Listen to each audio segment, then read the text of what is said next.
Hi, it's Stefania over at Sleep Stories and Classic Fairy Tales for Kids. And this is another story for you.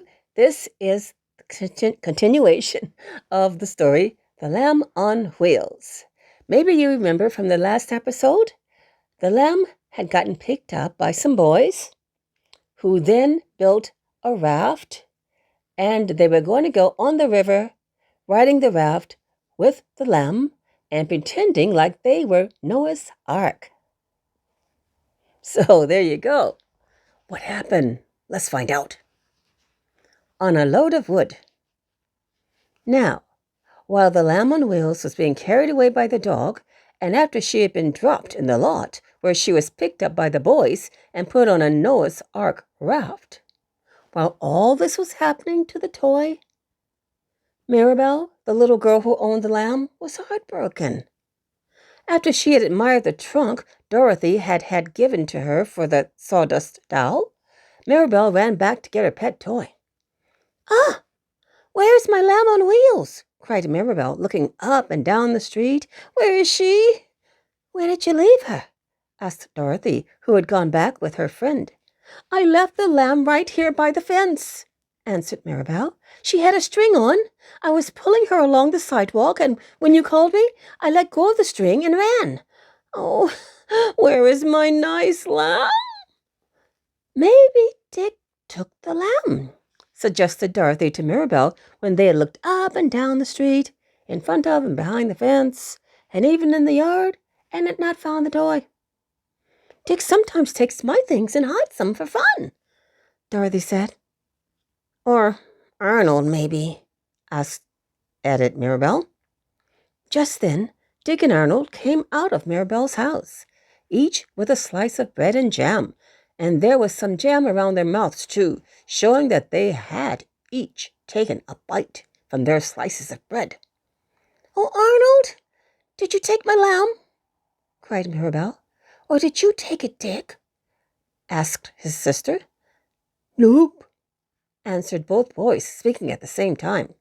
"But where is she?" asked the little girl over and over again. "Where is my lamb on wheels?" "Oh, I know!" suddenly cried Dick. "I thought you said you didn't," exclaimed his sister. "You said you and Arnold didn't hide her away." "Neither did we," went on Dick, "but I think I know where she is just the same." "Where?" asked Arnold, as he finished the last of his bread and jam, having given his sister a bite, while Dick gave Dorothy some. "Where is the lamb on wheels?" asked Arnold. "Down in our cellar," went on Dick. "Don't you remember how she rolled down there once when the man was putting in coal? Maybe she's there again." "Oh, let's look," cried Mirabelle. So the children ran to Dorothy's mother, who said she would have Patrick the gardener look down in the coal bin for the lost lamb on wheels. But of course, the lamb on wheels was not in Dorothy's cellar, and Mirabelle felt worse than ever. "I guess someone must have come along the street when you weren't looking, Mirabelle," said Dorothy's mother, "and carried your lamb away." "I guess so," sobbed Mirabelle. "Oh, but I wish I had her back. Uncle Tim gave her to me, and now he is away far out on the ocean. Oh, dear." And the little girl felt very bad indeed. She did not give up the search, and Dorothy, Dick, and Arnold also helped. They looked in 2 yards, across the street, and in other places, but the lamb could not be found. The reason Mirabelle could not find her toy, as you and I know very well, was because the lamb on wheels was riding down the brook on a raft with the 2 boys. At first, the lamb was much frightened when she looked over the edge of the flat board of planks and boards and saw water on all sides of her. "I really must be at sea, as that jolly sailor was," thought the lamb. "I am on a voyage at last. Oh, I hope I shall not be seasick.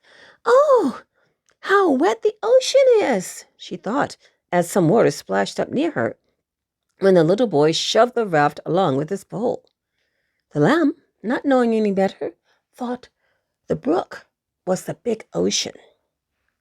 But as the raft sailed on down and did not upset, and as the lamb grew less frightened and was not made ill, she began to feel better about it. "Perhaps I am more of a sailor than I thought," she said to herself. "I never knew I would be brave enough to go to sea. I wish the bold tin soldier and the calico clown from the shop could see me now. I'm sure they never had an adventure like this." So the lamb on wheels stood on her wooden platform in the middle of the raft and looked at the water of the brook. Now and then little waves splashed over the edge of the raft, but only a little water got on the toy, and that did not harm her. "Isn't this fun?" cried the little boy who at first thought of playing Noah's Ark with the raft. "It's packs of fun," agreed the older boy. "Let's make believe we are going on a long voyage." So the raft went on and on down the brook, and the lamb on wheels was having a fine ride. "Though I wish some of the toys were here with me," she thought to herself. "I wonder if the sawdust doll gets seasick if she were on board here. I don't believe the bold tin soldier would, and the calico clown would be trying to think of new jokes and riddles, so I don't believe he will be ill. But I wonder what's going to happen to me. What will be the end of this adventure?" The two boys poled their raft down to a broader part of the brook where it flowed at the bottom of a garden. At the upper end of the garden was a large house, and not far away was another house. The lamb on wheels could see the houses from where she stood on the raft, and she wondered if any little boys or girls lived in them. "Having adventures is all right," thought the lamb, "but one can have too many of them. I have been on a voyage long enough, I believe. I wish I could get back home to Mirabel." A few minutes after that, the big boy cried, "Oh, come on, Jimmy. There's Tom and Harry. We can have a game of ball." And he pointed to some boys who were running around the lots through which the brook was now flowing. "What shall we do with the lamb?" asked the small boy. "Leave it here on the raft," answered the older boy. "Maybe we'll want to play Noah's Ark again, and we can find the raft here. Now we'll go and play ball." They shoved the raft over toward the shore of the brook, and then the two boys jumped off. They left the lamb behind them. "Dear me, how fast things do happen," said the lamb, speaking out loud to herself, as there was no one near just then. "A little while ago, Mirabel was pulling me along the sidewalk with a string. Then she left me, and the dog ran off with me. Then he left me, and the boys carried me off on the raft. Now they have left me. I wonder who will take me next." The raft was smooth in places, and the lamb was just going to start to roll along aboard toward shore when all of a sudden she heard a noise, and a voice cried, "Whoa!" "My goodness," thought the lamb, coming to a stop almost as soon as she started along on her wheels. "What's that? I wonder if someone is driving the white rocking horse here." She looked through the weeds growing on the edge of the brook and saw a real horse and a wagon and a real man driving down to the water through the vacant lot. And as the man was real, the lamb dared not move while he was in sight. "Whoa!" called the real man, and it was to his real horse he was speaking, not to the white rocking horse. "Whoa now, Dobbin," went on the man, "and I'll let you have a drink here if the water is clean. I know you are thirsty, and there is a brook here somewhere." So that is why the man was driving his horse down through the lot, to give his horse a drink.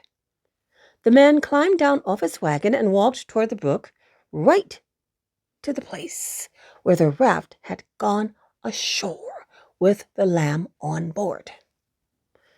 Oh, ooh. I wonder if this can be the junkman who carried the sawdust doll away in his wagon, thought the lamb. If it is, I am in for another adventure. As the man came to look at the brook to see if the water was clean enough for his horse to drink, the man saw the raft. Oh, ooh. There are some good boards and planks I can carry home to break up for kindling wood, said the man. That's what I'll do. I'll have some good firework. Firewood, not firework. I'll have some good firewood from these boards, or maybe I can sell some. Then he came nearer and saw the lamb. Well, I do declare, the man cried, there is a white, woolly toy lamb. I must take that too, though I don't know what I can do with it. Maybe I can sell it. I'm in luck today, getting a load of wood and a toy. Now come on, Dobbin, he called to his horse. The brook is nice and clean for you to drink from, and while you are drinking, I will load the wood on my wagon and take the lamb on wheels. Come on, Dobbin. The horse walked towards the water, for he was thirsty, and while he was drinking, the man laid aside the lamb, placing her on some soft grass. Then he piled the boards and planks on his wagon, and next he took up the lamb again, putting her on top of the wood. I'll give the lamb a ride, said the man. Oh, the lamb on wheels is off again. Where is she going now? She's always going somewhere, isn't she? Not by her choice either. But anyhow, we'll find out exactly where she went, and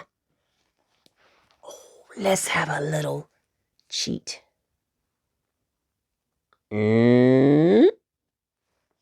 I think she's going to get back together with Mirabelle very, very soon. But if you want to know how and when, be sure to subscribe and push that notification button. So then you'll get a notification when the next chapter of The Lamb on Wheels is ready for you. Reading it just for you. That's it for today. Take care. Be good. We'll see you again soon. And we've got some more exciting things coming up as well. Got some more tongue twisters, some affirmations to keep us healthy and strong. Lots of good stuff. Bye-bye for now.